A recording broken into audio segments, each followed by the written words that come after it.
30 اگست 1990 جلسہ بیعت امیر شریعت رحمۃ اللہ علیہ دار بنی ہاشم ملتان سماعت فرمائیں۔ شاہ جی رحمۃ اللہ علیہ ان لوگوں میں سے تھے کہ جن کے بارے میں یہ کہا جا سکتا ہے کہ جو عبقری ہوتے ہیں، ان کی نگاہ ماضی اور حال کے حوالے سے مستقبل پر اتنی گہری ہوتی ہے کہ آنے والا مورخ ان کے افکار اور ان کے خیالات کے حوالے سے ان کی جد و جہد کا صحیح تجزیہ کر سکتا ہے، اور وہ لوگ جو رائے قائم کرتے تھے حقیقت یہ ہے کہ وہ رائے حتمی ہوتی تھی اور نتائج بہرحال وہی نکلتے تھے جو وہ فرماتے تھے۔ شاہ جی رحمۃ اللہ علیہ نے پاکستان کی تحریک کے سلسلہ میں اپنا ایک الگ موقف پیش کیا، اور اسی موقف کے جرم میں پورے ہندوستان میں ان کے خلاف نام نہاد مورخوں اور لکھاریوں کی ایک کھیپ نے وہ زہریلا پروپیگنڈا کیا کہ ان کی پوری کوشش تھی کہ اس شخصیت کو محو کر دیا جائے اور تاریخ کے صفحات سے انہیں ختم کر دیا جائے، لوگوں کی نظروں سے اوجھل کر دیا جائے۔ لیکن یہ لوگ اپنی مخلصانہ جد و جہد، ایثار اور قربانی کے حوالے سے اتنے زوردار اور طاقتور تھے، اتنے کھرے اور سچے تھے کہ وہ کبھی محو نہ ہو سکے۔ تحریک پاکستان کے زمانے میں انہوں نے جو تقریریں فرمائیں اس کا ایک اقتباس میں سامعین کی خدمت میں پیش کرتا ہوں۔ فرمایا کہ قائد اعظم ہندوستان کے مسلمانوں کا حل پاکستان بتاتے ہیں، ان کے برعکس میرا نقطہ نگاہ یہ ہے کہ ہندوستان کے مسلمانوں کا مسئلہ اس سے حل نہیں ہوگا، وہ دو حصوں میں تقسیم ہو جائیں گے۔ جو مسلمان ہندوستان میں رہ جائیں گے وہ نصف سے کچھ ہی کم ہوں گے، ان کے لیے ہندوستان میں واقعتاً کوئی جائے پناہ نہ ہوگی، وہ مدت تک عبرت کا نقش بنے رہیں گے۔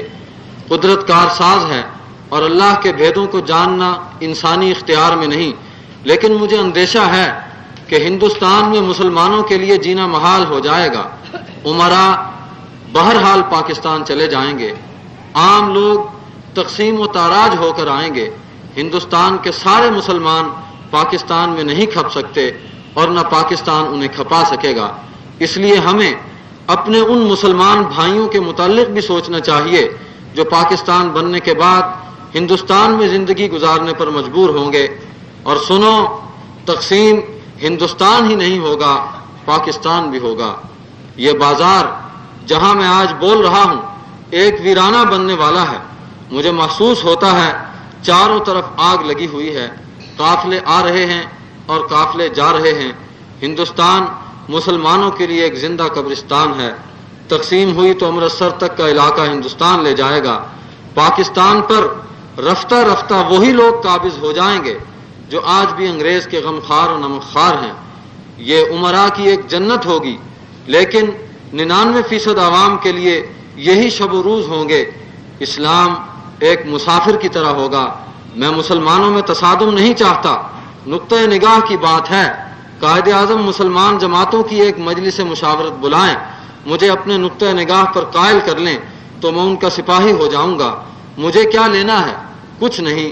لیکن اس صورت میں ان کی جنگ میں لڑوں گا۔ جنگ مجھ پر چھوڑ دیں، ہندوستان سے بھی لڑوں گا، ہندو سے بھی لڑوں گا اور انگریز سے بھی۔ یہ 1946 کی ایک تقریر کا اقتباس ہے، لیکن پاکستان بن جانے کے بعد آپ نے لاہور میں تقریر کرتے ہوئے فرمایا، میں نے جو کچھ کیا اللہ اور اس کے رسول صلی اللہ علیہ وآلہ وسلم کے لیے کیا، مجھے ایک لحظہ کے لیے بھی اپنی کسی حرکت پر ندامت نہیں۔ میرا دماغ غلطی کر سکتا ہے لیکن میرے دل نے کبھی غلطی نہیں کی۔ مجھ سے وفاداری کا ثبوت مانگنے والے پہلے اللہ اور اس کے رسول کو اپنی وفاداری کا ثبوت دیں۔ میں ان لوگوں میں نہیں جو انسانی ضمیر کی سوداگری کرتے ہیں۔ میں اس شخص کو دھوپ چھاؤں کی اولاد سمجھتا ہوں جو قوم کو بیچتا پھرے، ملک سے غداری کرے اور جس ہنڈیا میں کھاتا ہے اسی میں چھید کر ڈالے۔ میں نے صرف ایک اللہ کے سامنے جھکنا سیکھا ہے۔ میں ان لوگوں کا وارث ہوں، میں ان لوگوں کا وارث نہیں جنہوں نے درباروں کی دہلیزیں چاٹی ہیں۔ میں ان کا وارث ہوں جو شہادت کے راستہ میں سروں کو ہتھیلی پر لیے پھرتے ہیں۔ اور پھر جب پاکستان کے نام نہاد لکھاریوں نے انہیں پاکستان کی مخالفت کا طعنہ دیا تو شاہ جی اس دور میں اس پوری کھیپ میں قیادت کے جتنے بھی وہ بڑے بڑے حضرات تھے ان میں واحد شخصیت تھے کہ آپ نے لاہور میں تقریر کرتے ہوئے فرمایا میں ان لوگوں میں سے نہیں جو یہ صدا دیتے پھریں کہ ہم توشہ وفاداری لیے پھرتے ہیں، میری انگلی پکڑ کر اپنے ساتھ لے چلو اور جس مقتل میں چاہو مجھے ذبح کر دو، ایسا کبھی نہیں ہوگا، ہرگز نہیں ہوگا۔ میں خوش ہوں، میری خوشی بے قرار ہے کہ اس ملک سے انگریز نکل گیا، میں دنیا کے کسی بھی حصہ میں سامراج کو نہیں دیکھ سکتا، میں اس کو قرآن اور اسلام کے خلاف سمجھتا ہوں، تم میری رائے کو خود فروشی کا نام نہ دو، میری رائے ہار گئی اور مسٹر جناح کی رائے جیت گئی، اس کہانی کو یہیں ختم کر دو، میں نے جو کچھ کیا اس پر میرا ضمیر مجھے کسی بھی لمحہ تان نہیں کرتا، خدا شاہد ہے میں نے کچھ بھی اپنے ذاتی مفاد کے لیے نہیں کیا، اب پاکستان بن چکا ہے، یہ ہمارا وطن ہے اور ہمیں اب اسے ایک سیاسی حقیقت تسلیم کرتے ہوئے اس کی تعمیر اور خدمت میں جٹ جانا چاہیے۔ پاکستان نے جب بھی پکارا واللہ باللہ میں اس کے ذرے ذرے کی حفاظت کروں گا، مجھے یہ اتنا ہی عزیز ہے جتنا کوئی اور دعویٰ کر سکتا ہے، میں قول کا نہیں عمل کا آدمی ہوں، اس طرف کسی نے آنکھ اٹھائی تو وہ پھوڑ دی جائے گی، کسی نے ہاتھ اٹھایا تو کاٹ دیا جائے گا، میں اس وطن اور اس کی عزت کے مقابلے میں اپنی جان عزیز رکھتا ہوں نہ اولاد، میرا خون پہلے بھی تمہارا تھا اب بھی تمہارا ہے، اب ہم آزاد ہیں اور میری یہ حتمی رائے ہے کہ آزاد ملک کا کوئی دوست نہیں ہوتا، آزاد ملک پر چاروں طرف سے نگاہیں پڑتی ہیں، ہر لالچی طمع سونے چاندی کا بھوکا زمین کا بھوکا آزاد ملک پر حرص و ہوس کی نظر ڈالتا ہے، یہ مت سوچئے کہ ہماری سرحدیں ننگی پڑی ہیں، سرحدیں کپڑوں سے نہیں خون سے ڈھانپی جاتی ہیں، جہاں مجاہد کا خون گرتا ہے وہاں سرحد بن جاتی ہے، جنگ ہو یا نہ ہو آپ کو بہرحال تحفظ پاکستان کے لیے تیار رہنا چاہیے۔ اور آخری بات یہ کہتے ہوئے فرمایا میں اکابر ملت اور عمائدین حکومت کو بروقت انتباہ کرتا ہوں کہ جس ملک کے نمک حرام قائد اعظم کا نمک حلال نہ کر سکے وہ لوگ آقا و مولا رسول اللہ صلی اللہ علیہ وآلہ وسلم کے وفادار کیسے ہو سکتے ہیں، ان کی نمک حرامی کو کس طرح معاف کیا جا سکتا ہے، ان کو پالنا سانپوں کو پالنا ہے۔ یہ وہ نقطہ نظر اور نقطہ نگاہ ہے جو پاکستان بننے سے پہلے اور پاکستان بننے کے بعد آپ نے برملا اس کا اظہار فرمایا، اور اس پوری گفتگو میں حضرت امیر شریعت کی شخصیت اور آپ کا نقطہ نظر واضح طور پر لوگوں کے سامنے آ گیا ہے۔ اس کے بعد اگر کوئی شخص ان پر حرف گیری کرتا ہے، ان کے کردار پر نکتہ چینی کرتا ہے اور پاکستان کے حوالے سے ان کی شخصیت کو مس کرنے کی کوشش کرتا ہے تو اس کے متعلق یہی کہا جا سکتا ہے کہ منہ پہ ہی گرا جس نے بھی مہتاب پہ تھوکا۔ میں دعوت دوں گا اپنے محترم مہمان جناب پروفیسر خالد شبیر احمد صاحب کو تشریف لائیں اور اظہار خیال فرمائیں۔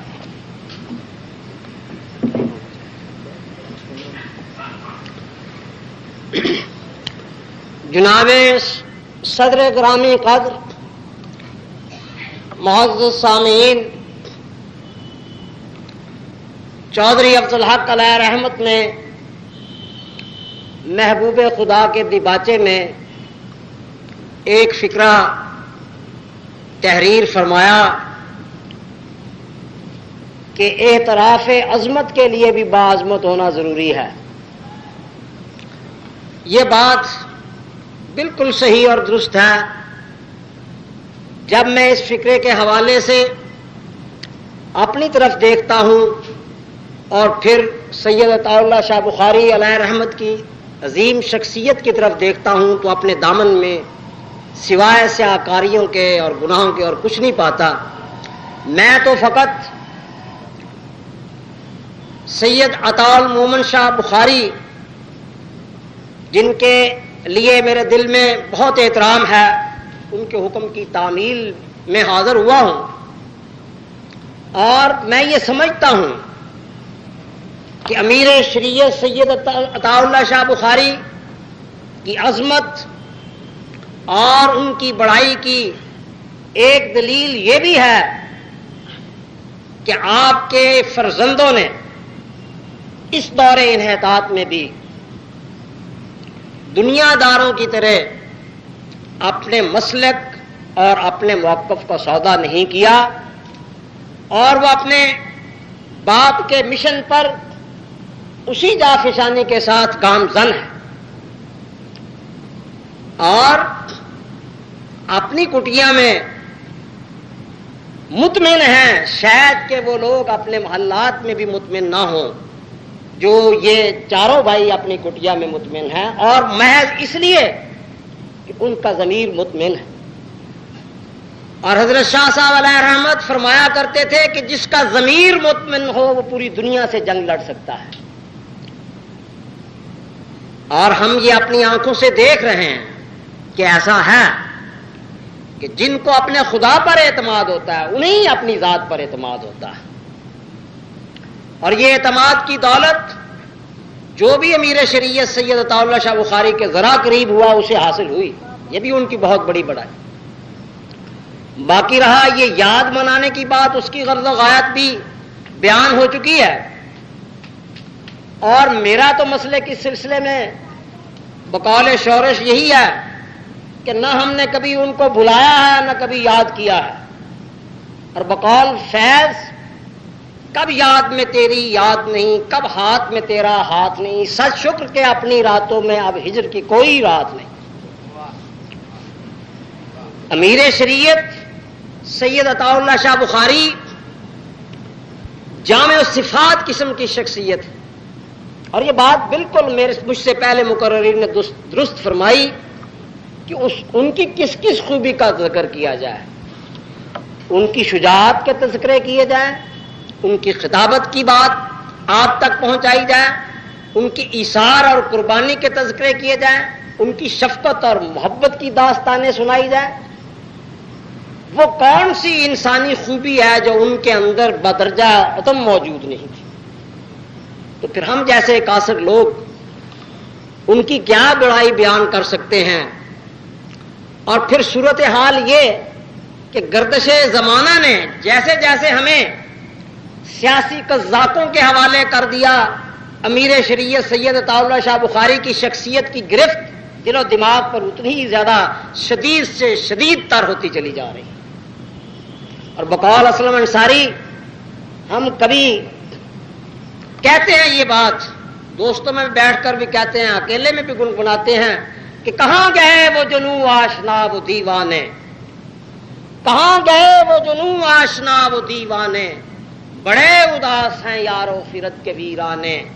ہمیں تو خواہش گل نے جلا کے خاک کیا، ہمیں تو خواہش گل نے جلا کے خاک کیا، بہار آئی ہے کیا اہل غم کو سمجھانے. اور یہ آخری شعر تو جو ہے جب میں پڑھتا ہوں تو عجیب سما ہوتا ہے، عجیب کیفیت طاری ہوتی ہے کہ عجب سزا ہے تیری مختصر رفاقت کی، عجب سزا ہے تیری مختصر رفاقت کی، بھرے جہاں میں اکیلے ہیں تیرے دیوانے. اور امیر شریعت تو ایسی شخصیت تھی کہ جن کو دیکھنے کے بعد دفعتاً یہ کہنا پڑتا تھا کہ دیکھنا بھالنا گیا ان کے ساتھ، آنکھ مدت سے سوچتی ہے فقط، اور جانے والے دل کو پتھر کر گئے پھر کسی کو دیکھ کر دھڑکا نہیں. یہ امیر شریعت سید عطا اللہ شاہ بخاری کا کی گریٹنس اور ان کی بڑائی کا یہ اعجاز ہے. اور میں یہ کہا کرتا ہوں اپنی نجی محفلوں میں کہ مجھ پر تو ان کا یہ ذاتی احسان ہے کہ ان کو دیکھنے کے بعد اب کوئی ہمیں ہماری نگاہوں میں جچتا ہی نہیں. یہ سب بونے ہیں، خواہ کتنے ہی اچھل اچھل کر آئیں، خواہ کتنے ہی ترانے گائیں، خواہ کتنے ہی منشور لائیں، ہم اب نہ کسی سے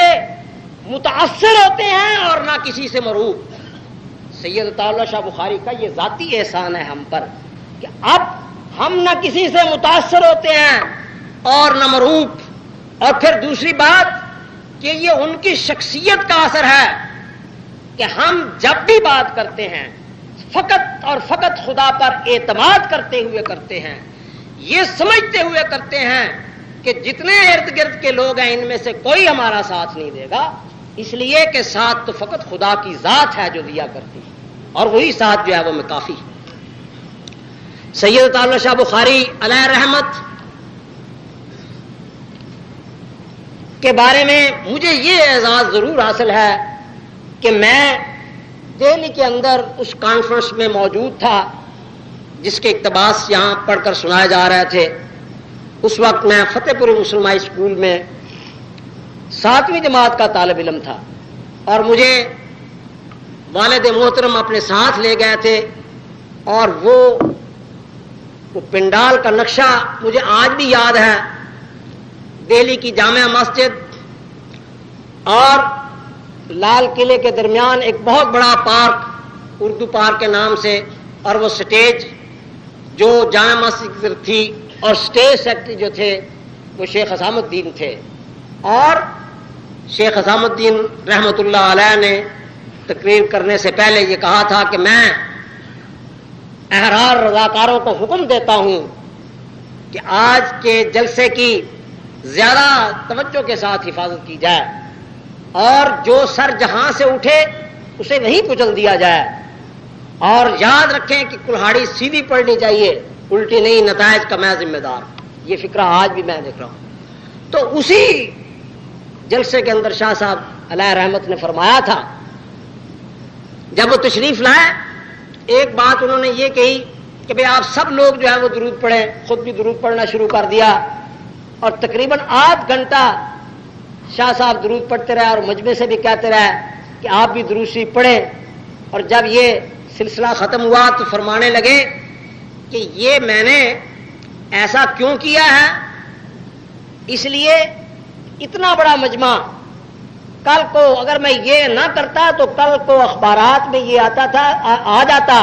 کہ وہاں جتنے بھی موجود تھے سب غیر مسلم تھے، مسلمان وہاں موجود ہی کوئی نہیں تھا۔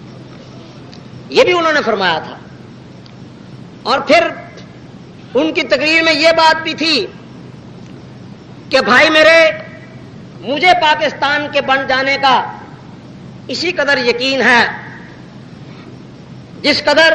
اس بات پر یقین ہے کہ صبح کو مشرق سے سورج طلوع ہونے والا ہے، لیکن یاد رکھیے یہ پاکستان وہ ہرگز نہیں ہوگا جو تمہارے دلوں اور تصورات میں موجود ہے۔ اور پھر وہیں پر آپ نے یہ بھی فرمایا تھا کہ بھائی میرے بات لڑنے اور جھگڑنے کی نہیں، بات تو سمجھنے اور سمجھانے کی۔ تم یہ کہتے ہو کہ ایک قطع زمین پر اسلام کی حکومت، مجھے تم اس بات کا یقین دلا دو کہ کل کو کسی گاؤں کے کونے پر اسلام نافذ ہونے والا ہے، تو میں آج اپنا سب کچھ چھوڑ کر تمہارا ساتھ دینے کے لیے تیار ہوں، لیکن میں کیا کروں؟ میں یہ کیسے مان لوں کہ جو لوگ اپنی 2.5 من کی لاش اور 6 فٹ کے قد پر اسلام نافذ نہیں کر سکتے، جن کا اٹھنا بیٹھنا، لین دین، معاملات، غزہ قطع، طرز بود و باش، غرضے کا کوئی چیز بھی اسلام کے مطابق نہیں ہے، میں یہ کیسے مان لوں کہ وہ ایک قطع زمین پر اسلام نافذ کریں گے؟ یہ ایک فریب ہے، اور یہ فریب کھانے کے لیے میں تیار نہیں۔ پھر انہوں نے کہا کہ یاد رکھو، تم جون سا پاکستان کا نقشہ انگریز کے سامنے رکھ رہے ہو، اس میں مجھے تو یہ بات سمجھ نہیں آتی کہ ایک طرف تمہارا کلہاڑی اٹھا لی انہوں نے، اور کلہاڑی سے وہ کہتے تھے کہ یہ تمہارا مشرقی پاکستان ہوگا، یہ تمہارا مغربی پاکستان ہوگا، اور درمیان میں ہندوؤں کی حکومت ہوگی۔ ہندو کون ہندو؟ ہندو عیار ہندو، ہندو مکار ہندو، اور وہ تمہارے سے انتقام لے گا، کبھی تمہاری سرحدوں پر فوجیں لا کر کھڑی کر دے گا،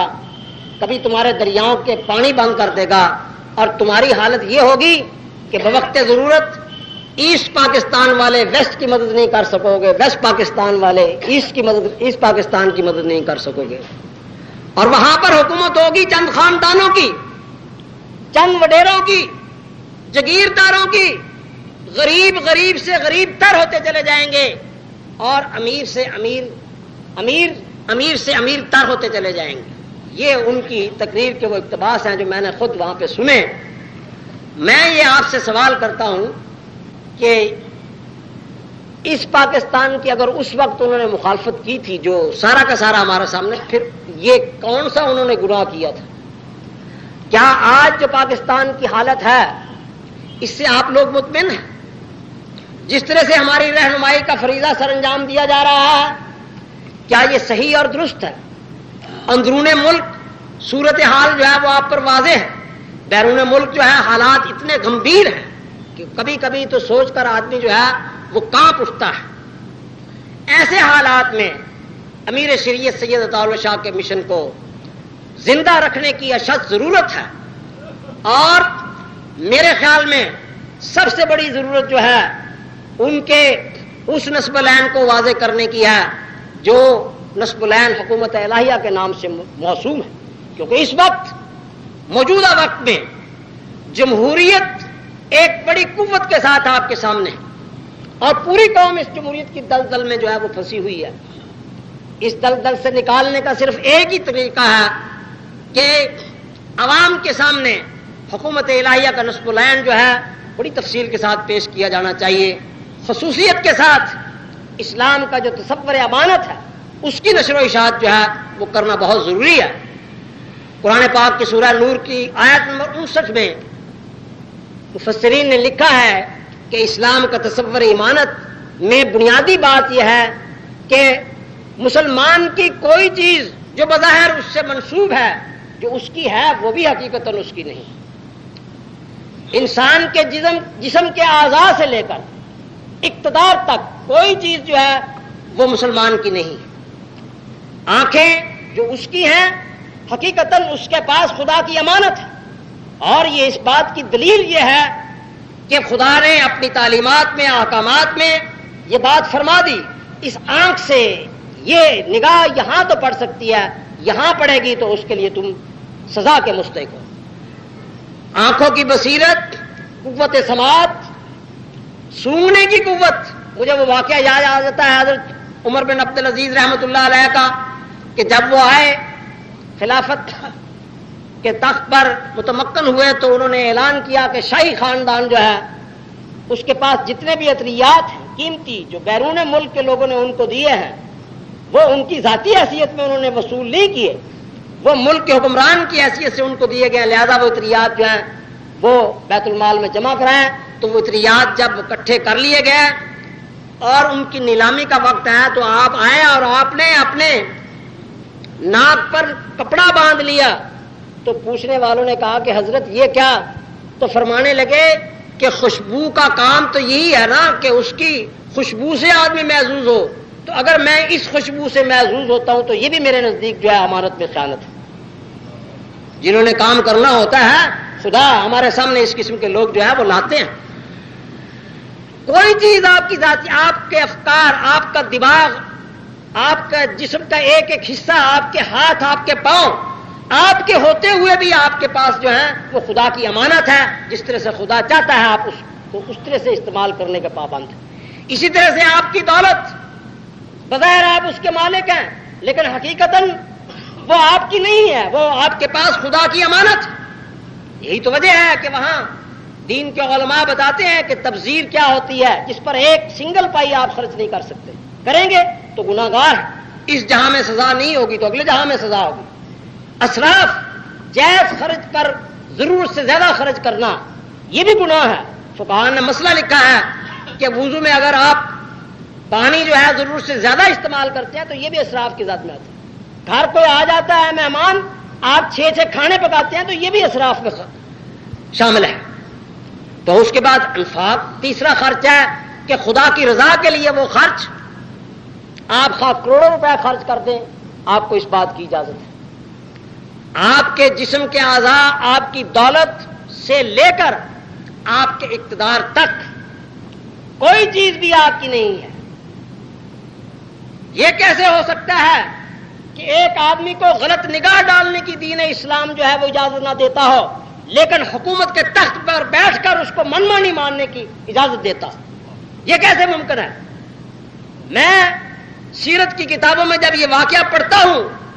تو میں کانپ اٹھتا ہوں۔ کیوں؟ طفیل ابن عامر نامی ایک عیسائی حضور سرور کائنات صلی اللہ علیہ وسلم کے سامنے آتا ہے اور آ کر کہتا ہے کہ اگر آپ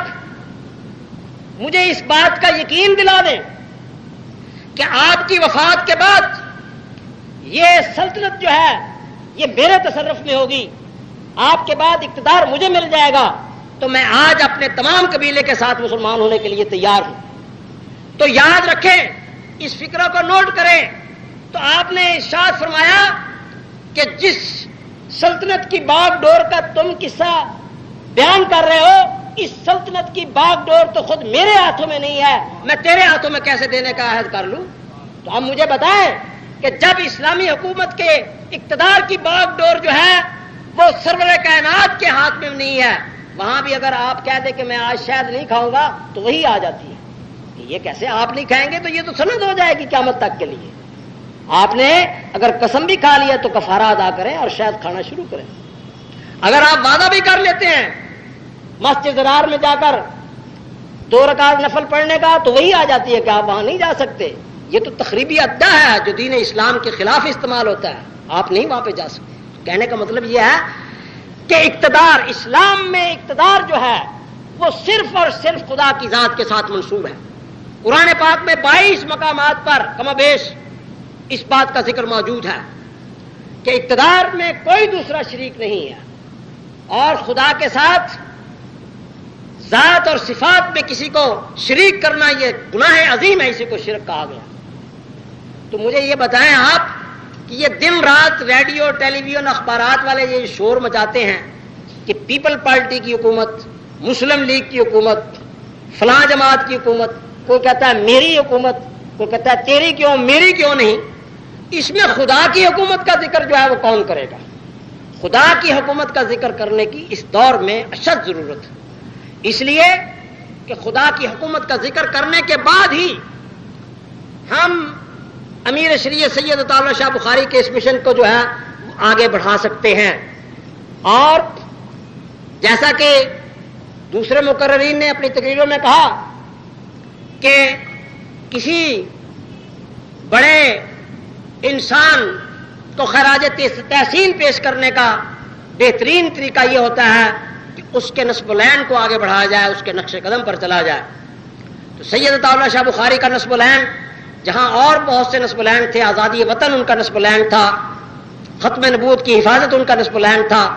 ان کا ایک نسب العین جو تھا وہ حکومت الہیہ کا قیام بھی تھا، اور ہمیں حکومت الہیہ کے قیام کے لیے جو ہے وہ بہت کچھ کرنا ہے۔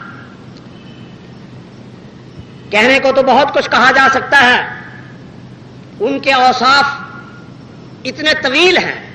کہ پوری رات بھی اگر بیان کرتے رہیں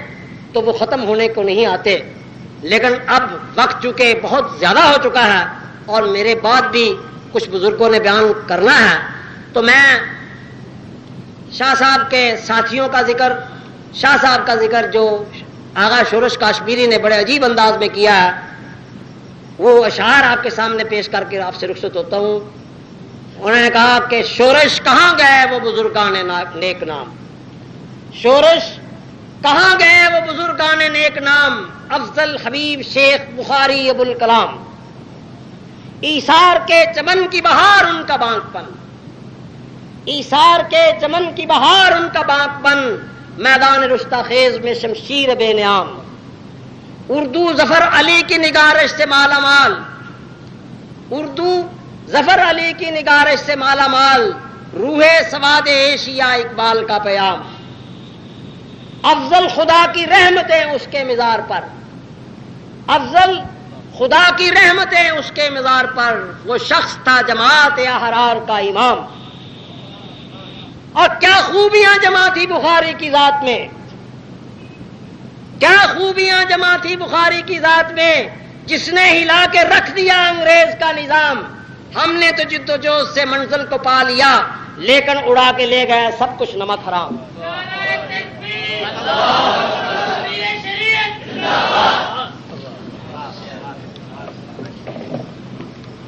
شاہ جی نے فرمایا، میں نے لگاتار